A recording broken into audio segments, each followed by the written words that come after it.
Menopause ये होता क्या है, इसमें क्या क्या हमारे शरीर में चेंजेस आते हैं, क्या हमारे बिहेवियर में चेंजेस आते हैं, इस दौरान हमारे पीरियड्स में क्या क्या चेंजेस आ सकते हैं, हमारे शरीर में क्या क्या चेंजेस आ सकते हैं।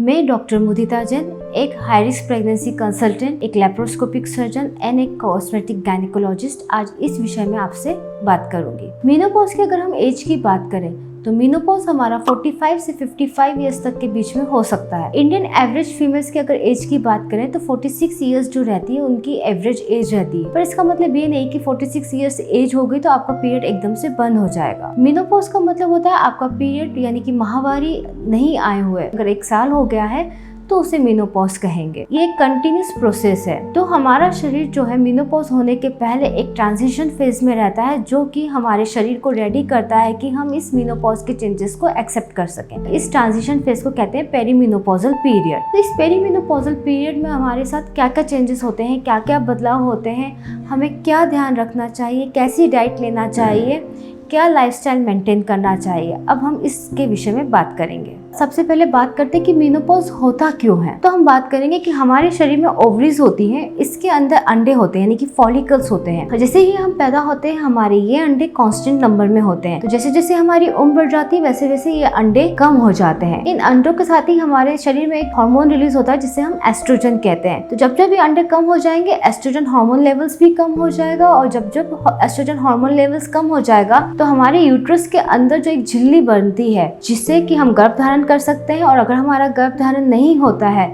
तो वो महीने के रूप में बाहर निकल जाती है। तो उस झिल्ली का बनना कम हो जाता है। जैसे जैसे धीरे धीरे अंडे बंद हो जाएंगे, कम हो जाएंगे, ये एस्ट्रोजन भी कम हो जाएगा, ये झिल्ली का बनना बंद हो जाएगा और हमारा मीनोपॉज हो जाएगा। तो आज हम सबसे पहले बात करते हैं कि इस दौरान हमारे पीरियड्स में क्या क्या चेंजेस होता है। अगर हम पीरियड्स की बात करें तो कुछ लोगों में पीरियड्स बहुत जल्दी जल्दी आने लग जाता है। हर 15 दिन में आएगा, 20 दिन में आएगा, 25 दिन में आएगा, और ये साइकिल जल्दी जल्दी रिपीट हो जाएगी। कुछ लोगों में इसका अंतराल बढ़ जाता है, 2 महीने में आएगा, 3 महीने में आएगा, 4 महीने में आएगा। तो आप किसी भी श्रेणी में आ सकते हैं, तो इसमें हमें डरने की जरूरत नहीं है। हाँ, पर अगर आपका पीरियड लेट आता है तो इस समय लेट प्रेगनेंसी होने के चांसेस भी रहते हैं, तो उसको आपको ध्यान में रखना चाहिए। अगर हम फ्लो की बात करें तो फ्लो हमारा 2 से 6 दिन रह सकता है। कई बार फीमेल्स में 1 या 2 ही दिन फ्लो रहता है, बाकी 3rd and 4th day flow बिल्कुल कम हो जाता है, नील हो जाता है। तो ये ऐसा होता है। कई फीमेल्स में सिर्फ स्पॉटिंग आती है, 3rd या 4th डे ब्लीडिंग शुरू होती है, 5th 6th डे फिर से स्पॉटिंग होती है, वो बंद हो जाता है। तो एक बार हमें इस चीज के लिए अपने गायनेकोलॉजिस्ट से जरूर जाके मिल लेना चाहिए, एक बार दिखा लेना चाहिए, ताकि हम अपने आगे के खतरों से अपने आप को प्रिवेंट कर सकें। ऐसा नहीं है कि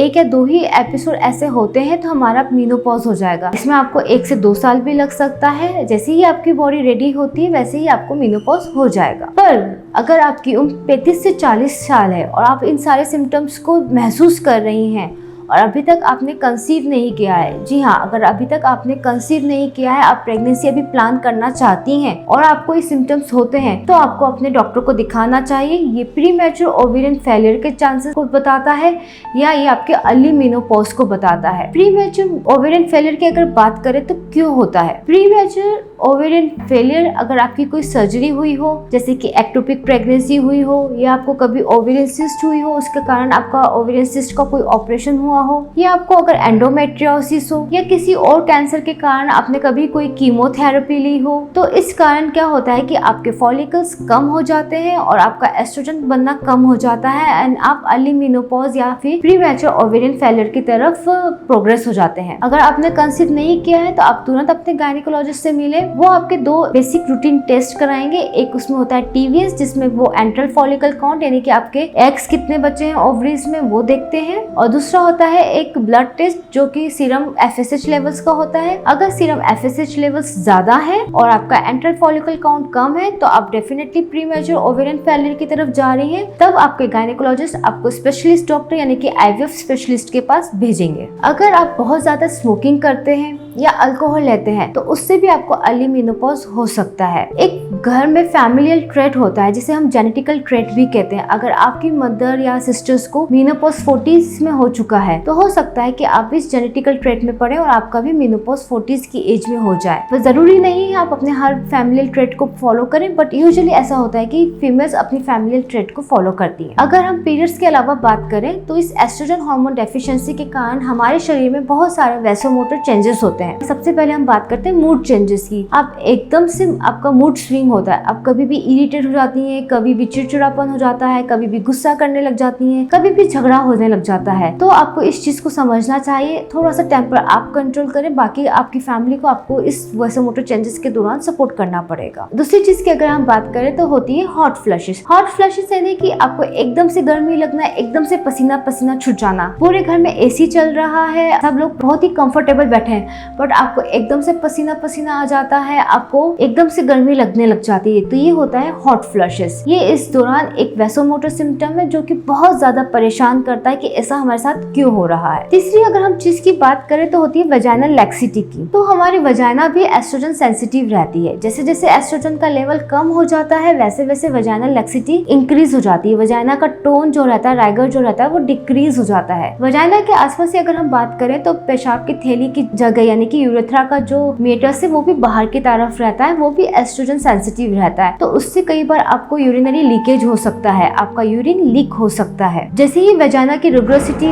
कम होती है, लैक्सिटी कम होती है, आपको हस्बैंड से रिलेशनशिप बनाने में प्रॉब्लम आएगी, आपको उसमें डिफिकल्टी होगी, हो सकता है उसके दौरान पेन हो। कई बार ये लैक्सिटी इतनी ज्यादा बढ़ जाती है या फिर आप एक कहें कि चमड़ी आपकी इतनी नरम हो जाती है कि आपका शरीर बाहर आ जाता है, जिससे हम प्रोलैप्स कहते हैं। तो मेनोपॉजल एज ग्रुप या पेरीमेनोपॉजल एज ग्रुप में अगर आपको एस्ट्रोजन की बहुत ज़्यादा डेफिशिएंसी है तो आपका शरीर भी आपके बाहर निकल सकता है वजाइना के थ्रू, और उसे हम प्रोलैप्स कहते हैं। इंपॉर्टेंट चीज की बात करें तो ड्राइनेस की। हमारे शरीर में ड्राइनेस हो जाती है, इससे स्किन का टोन चला जाता है, राइगर चला जाता है, स्किन ब्रिटल हो जाती है, हेयर्स ब्रिटल हो जाते हैं, हेयर फॉल इंक्रीज हो जाता है। और इससे भी ज्यादा अगर हम परेशान होने की बात करें तो होता है weight gain. Normally perimenopausal and menopausal age group में 3 to 4 kg वेट गेन होता है, यानी कि 20 to 25% हमारा वेट गेन बढ़ जाता है। तो मेनोपॉज होते होते हमें एक हेल्दी लाइफस्टाइल मेंटेन करना बहुत जरूरी हो जाता है। मेनोपॉज होने के कारण हमारे शरीर में सिर्फ एस्ट्रोजन ही नहीं, बहुत सारे हार्मोन फ्लक्चुएशंस भी होने लग जाते हैं। उसके कारण हमारे कई टाइप के कैंसर बनने के चांसेस भी बढ़ जाते हैं। तो जैसे ही हम मेनोपॉज एज ग्रुप की तरफ जाते हैं हमें अपना एक पेप स्मीयर डेफिनेटली कराना चाहिए। साथ ही साथ एक ब्रेस्ट की सोनोग्राफी भी करा लेना चाहिए, जिसे हम मेमोग्राफी भी कहते हैं। मेमो सोनोग्राफी कराने से भी फायदा होता है कि अगर ब्रेस्ट में भी कुछ प्रॉब्लम है तो वो भी हमें समझ में आ जाए, क्योंकि एस्ट्रोजन डिपेंडेंट यही 2 एरियाज रहते हैं। तो हमें cervical cancer screening and see breast की स्क्रीनिंग डेफिनेटली इस दौरान करा लेनी चाहिए। तो इस ट्रांजिशन पीरियड के दौरान हमें क्या करना चाहिए कि हम एकदम स्वस्थ रहें, हमारे जो सिम्टम्स है ये थोड़े कम रहे और हम इस ट्रांजिशन पीरियड से बाहर निकल सकें। क्योंकि जैसे ही हमारी बॉडी मेनोपॉज की तरफ अग्रसर होती है तो 1 से 2 साल में एस्ट्रोजन डेफिशिएंसी को अडेप्ट कर लेती है और ये सिम्टम्स हमारे धीरे धीरे रिलीफ हो जाते हैं या कम हो जाते हैं। तो सबसे पहले हम बात करते हैं, हमें एक न्यूट्रिशियस डाइट चाहिए।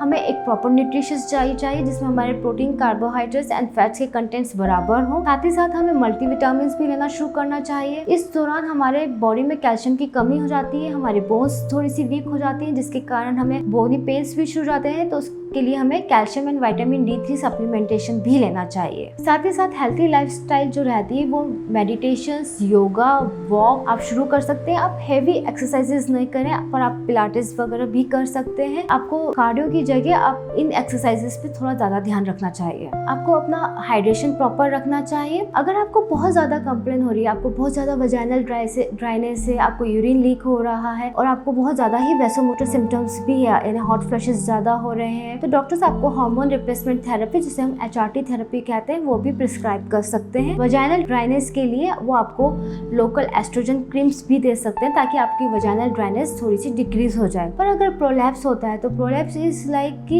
एक परमानेंट कंडीशन हो गई है, वो किसी भी दवाई या फिर क्रीम से कंट्रोल नहीं होगी। उसके लिए आपको अपने डॉक्टर को दिखा के या तो कुछ ऑपरेशन प्लान करना पड़ेगा या फिर आप उसके लिए नॉन कंजर्वेटिव ट्रीटमेंट पे भी जा सकते हैं। मेनोपॉज फीमेल की उम्र का एक पड़ाव है, ना कि ठहराव है ये भी धीरे धीरे पास हो जाता है, इसे हमें घबराना नहीं है। साथ ही साथ मेनोपॉज की जो ट्रांजिशन फेज को फीमेल्स महसूस करती हैं, उनके फैमिली मेंबर्स के लिए एडवाइस है कि वो उनको मेंटल एंड इमोशनल सपोर्ट दें, क्योंकि ये भी उनकी उम्र का एक पड़ाव है। तो अगर आपको इस दौरान कोई क्वेरी होती है या कोई क्वेश्चन होता है या सवाल होता है तो आप हमारे कमेंट बॉक्स में ड्रॉप कर सकते हैं। मेनोपॉज का मीनिंग होता है मी नो पॉज, यानी कि मैं नहीं रुकूंगी, me no pause. Thank you.